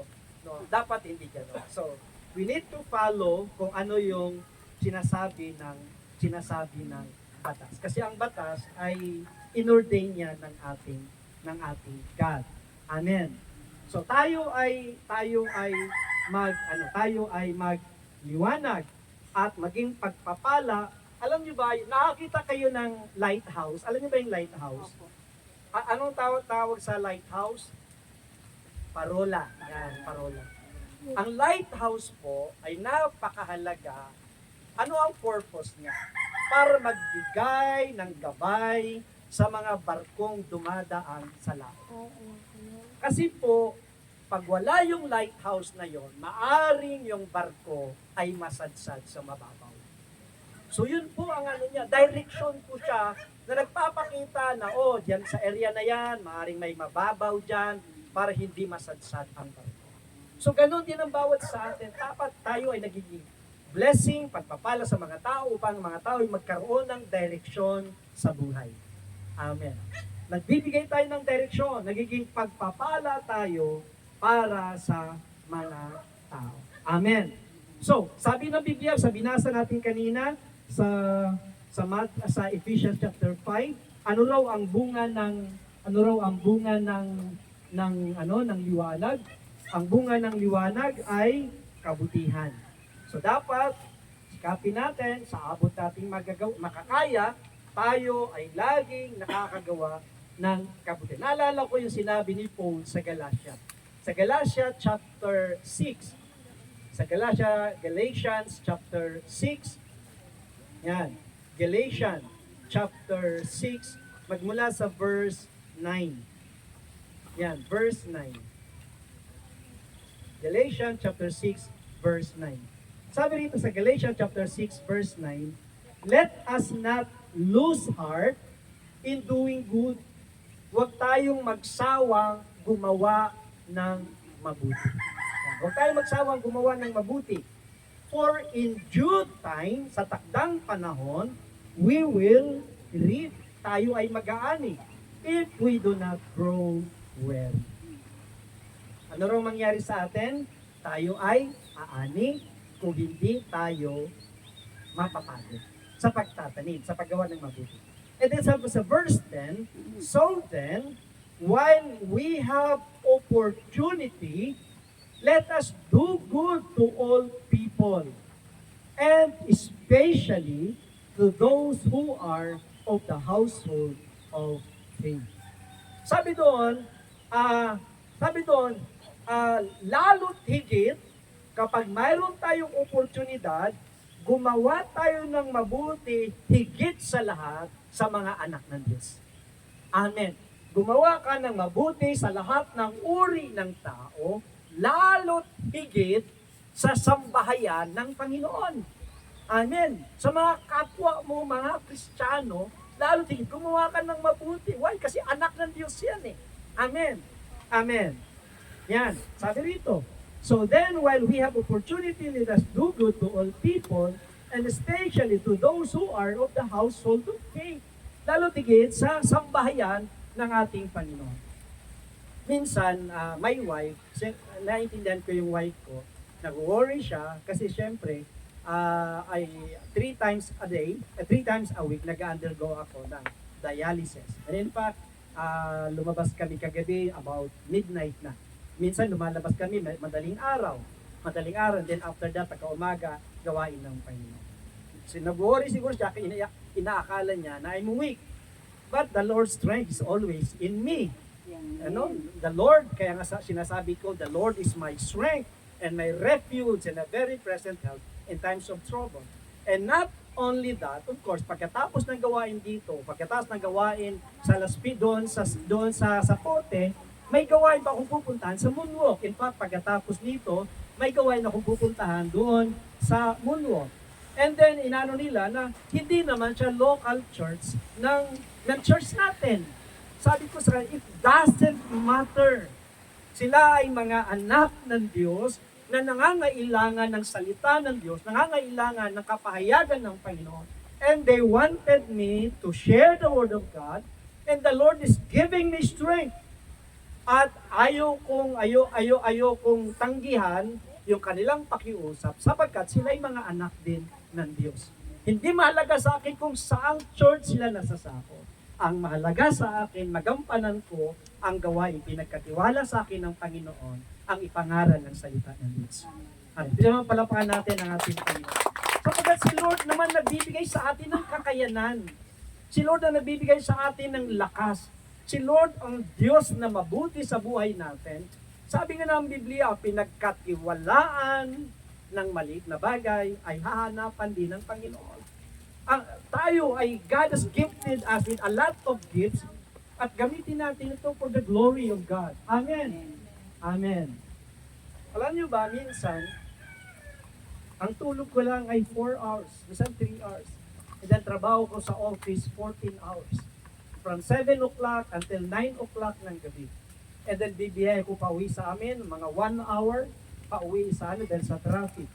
And then papasok naman ng madaling araw papunta sa trabaho. Pero my strength is not fading. Hindi kumukupas, hindi nagbabago sapagkat ang Diyos natin ay totoo. Ang Diyos natin ay buhay. Siya yung ating lakas. Siya yung, at sabi nga ni Paul, Philippians 4:13, I can do all things through Christ who strengthens me. Amen. Amen. Kaya palapakan natin ang ating Panginoon. Hallelujah. The Lord is good. Amen. The Lord is good. The Lord is great. Hallelujah. In fact, every week nagpe-prepare ako ng questionnaire para doon sa Home Bible School. Yung pinapadala ko rin sa inyo. Kasi sila po ay very eager. Sila po ay very eager na sagutan yung questionnaire na yung 30 items para sa isang linggo na pagbabasa ng Biblia. Napaka-uhaw po silang mag-aral. Pag Maglunis pa lang po, nagtatanong na sila, Pastor, ipadala nyo na po yung questionnaire para masagutan nila kasi tuloy-tuloy po ang kanilang pagbabasa. So, habang nagtatrabaho sa office, nagsusulat naman ako ng questionnaire para maipadala sa mga kapatiran. And God is my strength. As I have said many times, ang Diyos ang ating lakas. Siya yung ating talino. God is the giver of wisdom, knowledge, and understanding. He enables us para magawa natin ang ipinapagawa ng Diyos sa atin. Amen? Palakpakan natin ang ating Panginoon. Alam niyo ba, itong gawain natin sa lugar na ito, ay bless yan ng Panginoon. Ano ba lang ito? Simula tayo sa pinakasimula, nagsimula ka sa pinaka-humble beginning, and as you humble yourself before God, the Lord will lift you up. Itataas ka ng Panginoon. Amen? Ang Diyos ang magtataas sa bawat isa kapag tinataas natin ang ating Panginoon. So, yan po mga kapatid. So, yan. Ano ang bunga ng pamumuhay sa kaliwanagan? Ay kabutihan. Ano pa? Pamumuhay sa katuwiran ni Kristo. Na tayo mamuhay sa katuwiran. Paano ba mamuhay sa katuwiran ng Panginoon? Mamuhay tayo ayon sa salita ng Diyos. But it doesn't matter na hindi na tayo nagkakamali, hindi na tayo nagkukul. Alam niyo ba pagkakaiba natin sa mga hindi Kristiyano? Yung mga taong wala sa Panginoon, kahit magkasala, bali wala sa Kanya. Hindi po ba? Kahit sila'y namumuhay sa karumihan, wala silang guilty feelings. Wala silang pakialam. Magsalita ng bad words, negative words, bali wala sa Kanya. Pero sa isang anak ng Diyos, at kung alam mong nagkamali ka, nagkulang ka, alam mo kinakalungkot mo yan, sinihingi mo ng tawad yan sa Panginoon. That is the difference sa ating bilang mga anak ng Diyos. And we are no longer considered as sinner. Hindi ka makasalanan. You are a child of God. Yan ang sabi sa aklat na John 1:12-13. Nang sino mang tumanggap at nanalig sa Panginoon, ay pinagkaluban niya ng karapatan na maging anak ng Diyos. Did you receive and believe the Lord Jesus Christ? If yes, then you are a child of God, regardless of your past. Kahit ano pa ang nakaraan mo, kahit ano pa ang buhay mo, kung tinanggap mo si Kristo bilang Panginoon at tagapagligtas, you are a child of God. Amen. Amen. The Lord has cleansed you. The Lord has sanctified you. No? So, ang kinakailangan lang ay sikapin natin makapamuhay ayon sa alam natin na salita ng Diyos. At kung alam mong nagkamali ka, nagkulang ka, nagkasala ka, surrender it to God and ask for forgiveness. And ask the Lord to direct you, to lead you, to guide you, to show you the way upang patuloy kang makalakad ayon sa kalooban ng ating Panginoon. Amen. Yung hingi lang natin ng guidance ng Panginoon kung anong dapat natin gawin, and the Lord will direct us.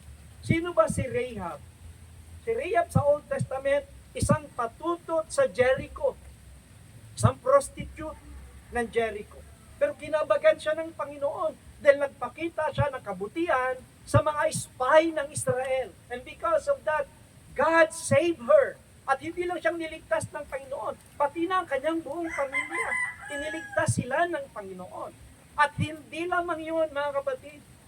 Hindi lang siniligtas sila. In fact, si Lord Jesus Christ ay galing sa sa genealogy ni Rahab. Sa isa, kasi ang napangasawa ni Rahab ay nasa lineage ng mga nila Abraham. And then hindi lang yun. Sino pa yung babae sa Bible na hindi naman Christian, hindi naman Israelite? Si Ruth. Si Ruth ay Moabite, si Ruth ay hindi Israelita. Pero isa siya sa lineage, nabasa niyo ba yung Book of Matthew? Di ba nabasa niyo na yung Book of Matthew? Chapter 1. Di ba? Si Abraham na tatay ni Isaac, na tatay ni Jacob, na tatay ni Judah, na tatay. Kaya mag-isip, bakit kaya itong puro tatay ng tatay ng tatay ng tatay? Parang hindi natin naiintindihan. Pero alam niyo ba kung bakit yung sinulat ni Matthew? Kasi si Matthew, yung Matthew ay isinulat ito para sa mga Hudyo, para sa mga Israelita. At ang mga Israelita, napakahalaga ang genealogy para mapatunayan na si Kristo nga ang ipinangako na Biblia. Yan. Na si Kristo nga ay lahi mula sa lahi ni Abraham, na lahi ni Adan at ni Eva. Yan yung palatanda. Kaya yung genealogy, sa atin po, hindi natin yung maintindihan. Pero sa mga Hudyo, sa mga Israelita, napakahalaga nun para matunto nila ang pinagmulan ng ating Panginoon. Nung magkatawang tao. Bilang katawan. Kasi bilang Diyos, galing siya sa langit. Bilang Diyos. Yan po. Kaya dati-dati ko, hindi ko rin maintindihan yan. Bakit kinakailang banggitin yung anak, ama ni ganto, na ama ni ganto, na ama ni ganto, ikalabing-apat na salilahi, yun pala ay very important para sa mga Hudyo, para sa mga Israelita, para mapatunayan na si Jesus nga ang anak ni David, no? Na maghahari magpakailanman. So yun po. Amen.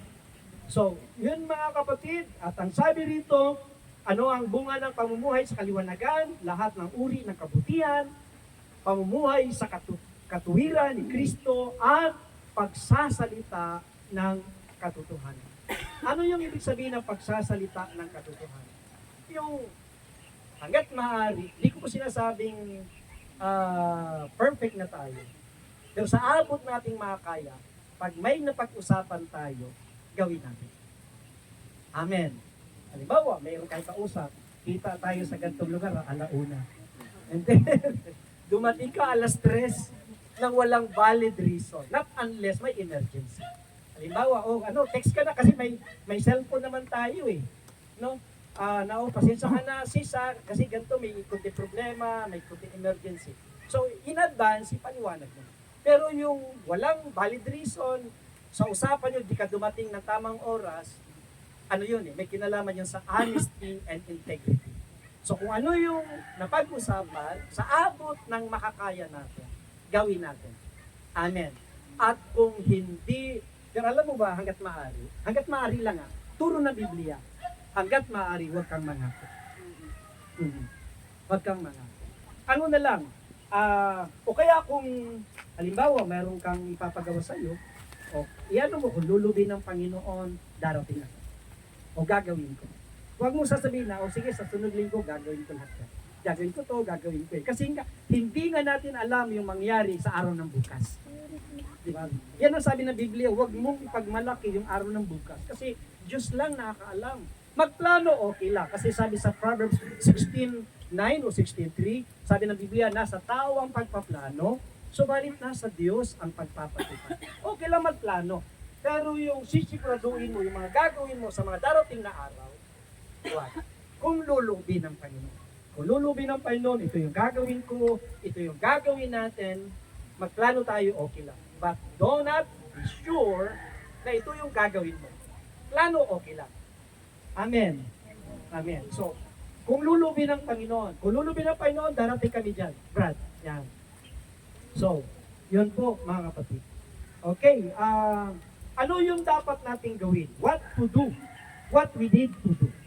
Bilang mga anak ng kaliwanagan. Una po, maging maingat tayo kung paano tayo mamuhay. Be careful how you live. Romans 12:18.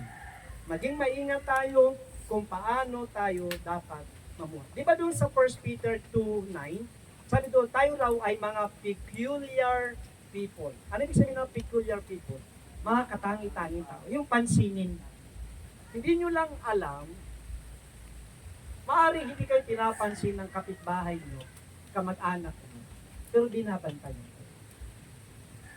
No, binomonitor kayo, under monitoring tayo ng mga tao sa paligid. Na pag may nagawa kang alam nila na hindi mo dapat ginagawa dahil ikaw ay Kristiyano, wala yan. Sasabihin, kita mo, parehas lang yun. Di ba?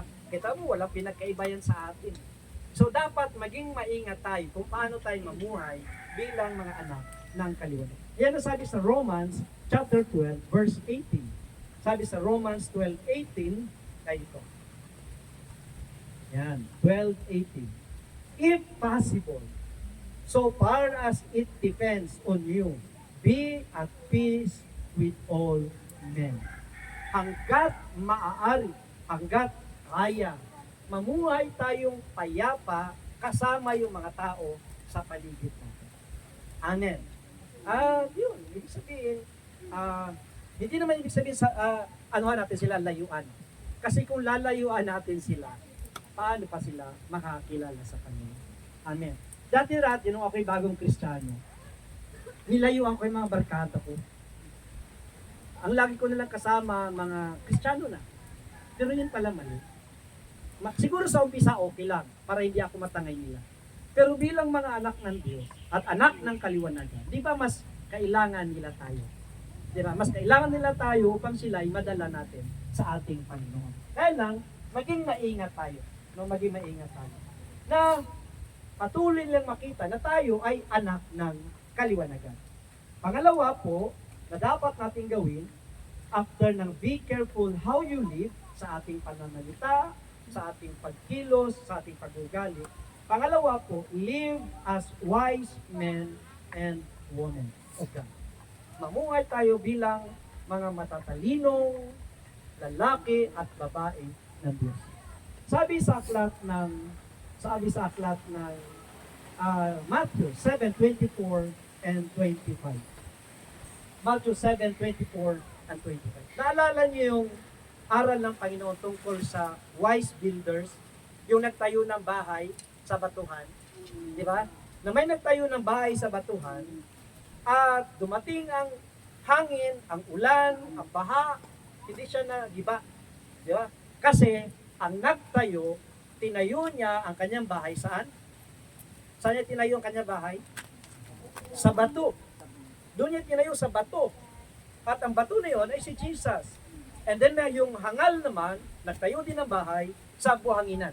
Dumating ang ulan, ang baha, at ito ay inano. At ano ang katulad nun? Ang katulad ng mga tao na yun na matalino ay yung mga taong nakinig at ipinamuhay ang salita ng Diyos. Ang matalinong Kristiyano ay nakikinig at ipinapamuhay yung kanya natutunan. Amen. Sa abot ng ating makakaya, apply natin yung itinuro sa atin ng ating Diyos. Amen. So, actually, I really appreciate, and to God be the glory, na hindi kayo nahiya magpatutuo, magpasalamat. Kasi may mga churches na hirap yung mga taong tumayo at magpasalamat sa Panginoon. Bakit mo yung kinakaya si Lord? Hindi ka siya nahiya mamatay para sa iyo. Pagkatapos ikaw, mahiya ka magpasalamat sa kabutiang ginawa sa iyo ng Diyos. So, si Lord nga, nung pinako sa krus, hindi siya nahiya na mamatay para sa atin. So, dapat hindi natin ikinakahiya ang ating Panginoon. So, yun po yung pangalawa. Live as wise men and women of God. At ang tunay na matalinong tao ay nakikinig ng salita ng Diyos at ipinapamuhay ito. At last but not the least, yung panghuli po, do not waste your time. Amen. Meron pong isang kapatiran sa Las Piñas. Pinuntahan ng kanyang kapitbahay. Maagang malakas. At pagpunta ng yung kapitbahay pa naman yung Kristiyano din. Kristiyano yung kapitbahay.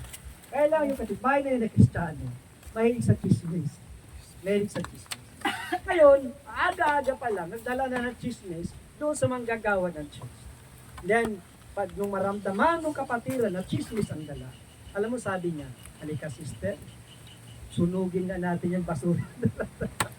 Sunugin nga natin yung basura dala-dala mo. Kasi aga-aga pala, nagdadala ka na ng basura.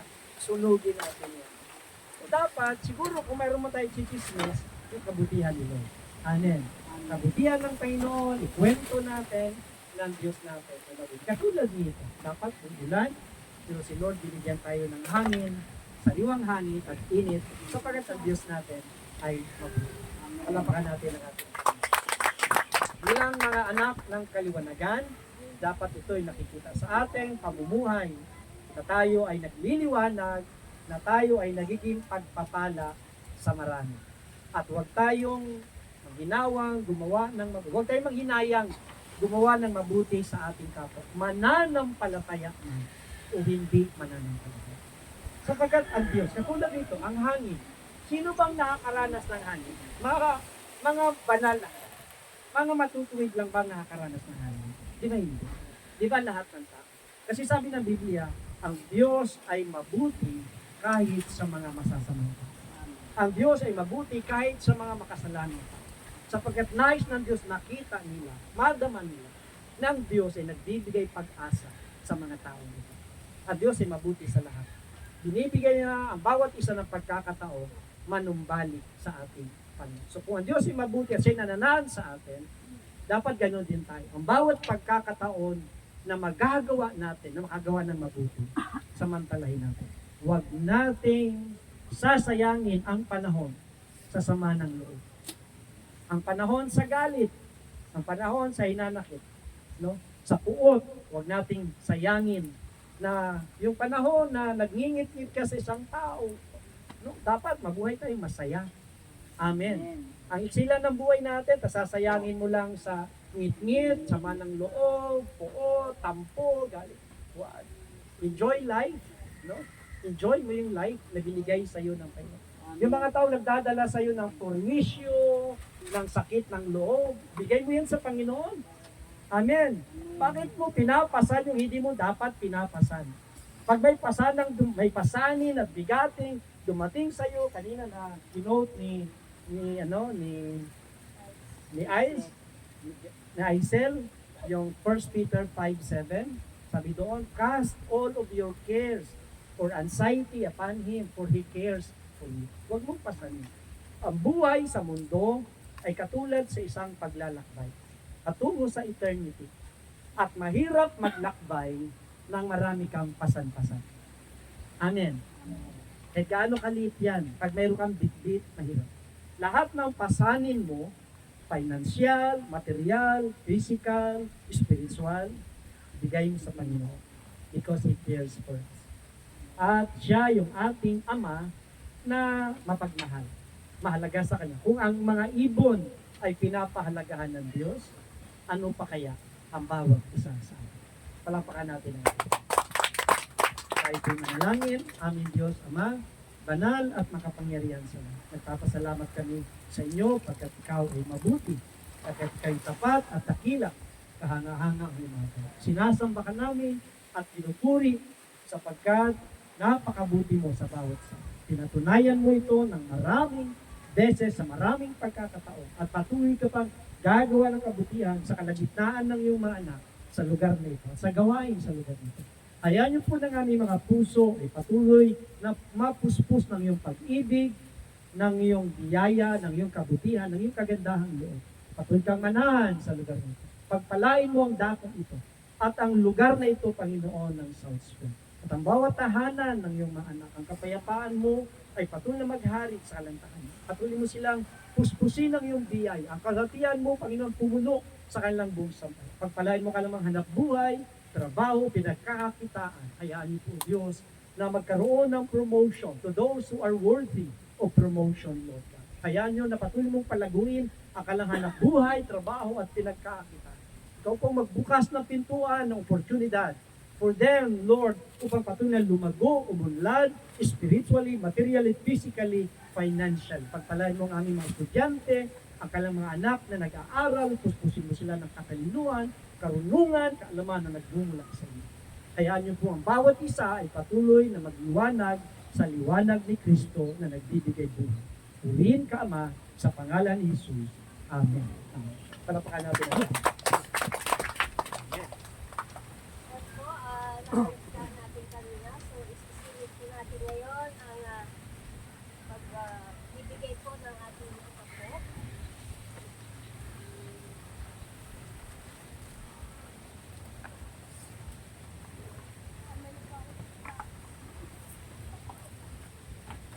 Spread out na lang po.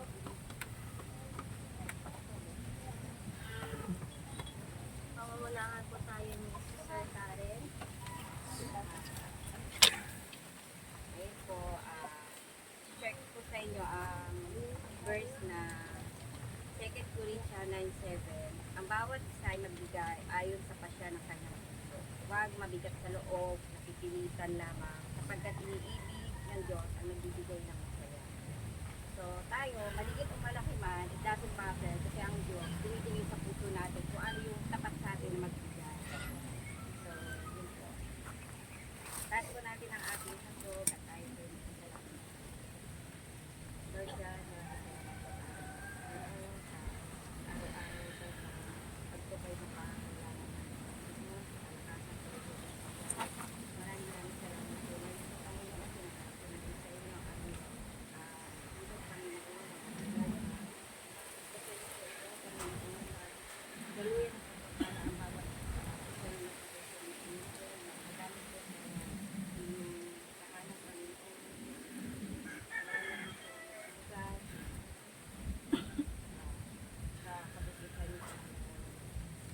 Hindi po, Panginoon, sinasabi ko sa inyo,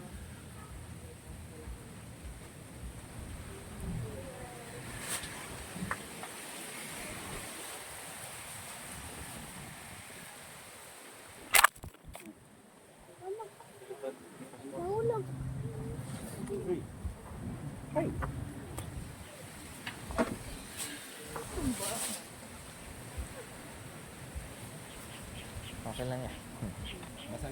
Hindi. Bibi. Kunin mo nga yung bato. I-ano mo dyan sa ibabaw. Apo, sa ibabaw. Di dyan.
Salamat po. May karagdagan sa pagbibigay po ng biyaya. Mas maganda kung ang binibigay natin ay galing talaga sa puso, hindi sa malaki o sa maliit. Ngunit ito ay nanggagaling sa ating puso. kung naniniwala kayo sa isang negosyante, mas ika nga kung gaano ba ang ibinigay mo, nagalit puso mo, mas doble pa ang binabalik ito sa iyo. Tulad sa isang negosyo ko, kung saan ako nagsimula, alam ng lahat dyan, at kung paano pinagpala ng Panginoon ang negosyo na hindi ko rin inaasahan. Bagamat hindi man ganong kalakihan, ngunit nasusustain niya yung mga pang-araw-araw kailangan at higit sa lahat, ang patuloy natin na maglingkod sa Panginoon abot po ng ating kaya. Kaya huwag niyo pong panghihinayangin ang mga bagay na ibibigay sa Panginoon, pagkat alam natin na kung ano nga ang iyong pinanin, yun din po ang ating kaanihin. Maraming po salamat. Ngayon po ay dumating tayo sa pangalas na panalangin.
Pastor